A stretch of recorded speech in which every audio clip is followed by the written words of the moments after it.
صاحب میں بات کا آغاز آپ سے کرنا چاہتا ہوں. آپ نے دیکھا مسلسل ہم دکھا رہے ہیں اور میڈیا لگتا ہے کہ آنے والے انتخابات میں جس طرح ہر گھر میں آواز میڈیا لوگوں کی پہنچا رہا ہے, سیاستدانوں کی یا جو مظاہرین تھے ان کی, یا جو بھی ایشو ہو رہا ہے سڑکوں پہ, تو ایک دہشت گردی کے ماحول میں شاید میڈیا کا رول بڑھ جائے گا. اور ابھی اس واقعے سے لگا ہے کہ میڈیا شاید اس پہ بہت زیادہ پیسہ بھی کمائے گا.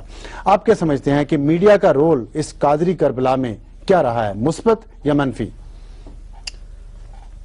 مثبت بھی رہا ہے, منفی بھی رہا ہے, لیکن یہ بات ہمیں تسلیم کرنی چاہیے کہ یہ جو 3-4 دن تک جو بھی قادری صاحب کا یہاں دھرنا جاری تھا, تو اس کے دوران ایک چیز بالکل مکمل طور پہ ایکسپوز ہو گئی ہے کہ میڈیا کا کوئی کوڈ آف ایتھکس نہیں ہے, ہمارا کوئی بیرومیٹرز نہیں ہے کہ ایک آدمی جو ہے وہ اگر 4 گھنٹے تقریر کر رہا ہے تو ہم نے 4 گھنٹے اس کو لائیو دکھایا, اور 4 گھنٹے میں وہ اکثر باتیں ریپیٹ کر رہا ہے. اس دوران ہم نے بہت سی امپورٹنٹ جو خبریں ہیں مثلا ان کو نظر انداز کیا ہے, وہ ساتھ ساتھ چل. مثلا پشاور میں 11 لاشوں کے ساتھ جو قبائلی ہیں خیبر ایجنسی کے, وہ بیٹھے ہوئے تھے اور ہم ان کو نظر انداز کر رہے تھے. کوئٹہ میں جو واقعہ ہوا, کوئٹہ والے واقعے کو بھی ہم نے نظر انداز کیا, لیکن وہاں پہ کیونکہ ڈیڈ باڈیز کی تعداد زیادہ تھی اس لیے اس کو ہم زیادہ اگنور نہیں کر سکے, لیکن اس کی کچھ نہ کچھ کوریج ہوتی رہی. لیکن شروع میں کیا ہم نے کہا, ورنہ اگر لیکن پشاور کو بالکل نظر انداز کیا گیا. ٹھیک ہے.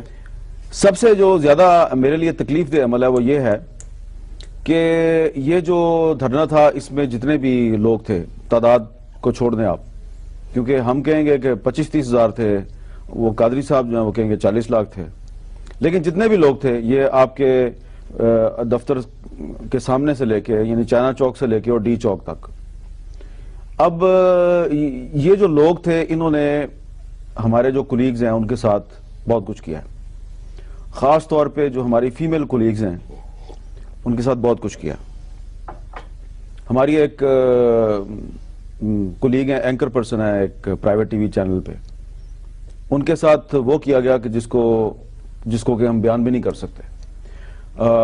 صرف ہمارے ٹی وی چینل کی 3 جو فیمیل رپورٹرز ہیں ان کے ساتھ بدتمیزی کی گئی اور ان کے ساتھ فزیکل غنڈہ گردی کی گئی. ایک تو بیچاری جو ہے اس کو پناہ لینے کے لیے ڈی ایس این جی کے اندر اپنے آپ کو بند کرنا پڑا, اور ہم نے اس کو نظر انداز کیا ہے.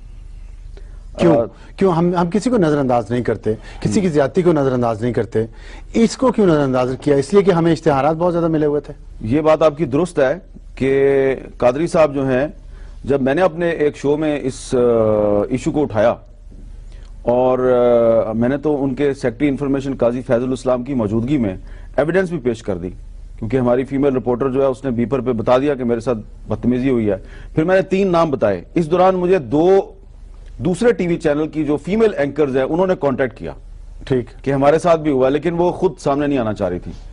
اب اس میں وہ جو ٹی وی چینلز ہیں انہوں نے اپنی جو اینکرز تھیں ان کے ایشو کو ریز نہیں کیا. ٹھیک, اچھا. اور آپ درست کہہ رہے ہیں کہ پیسہ ایک بہت بڑا فیکٹر تھا, اور طاہر القادری صاحب نے پیسہ جو ہے وہ ریوڑیوں کی طرح بانٹا ہے, اور مجھے تو بڑی شرم آ رہی تھی. ٹھیک.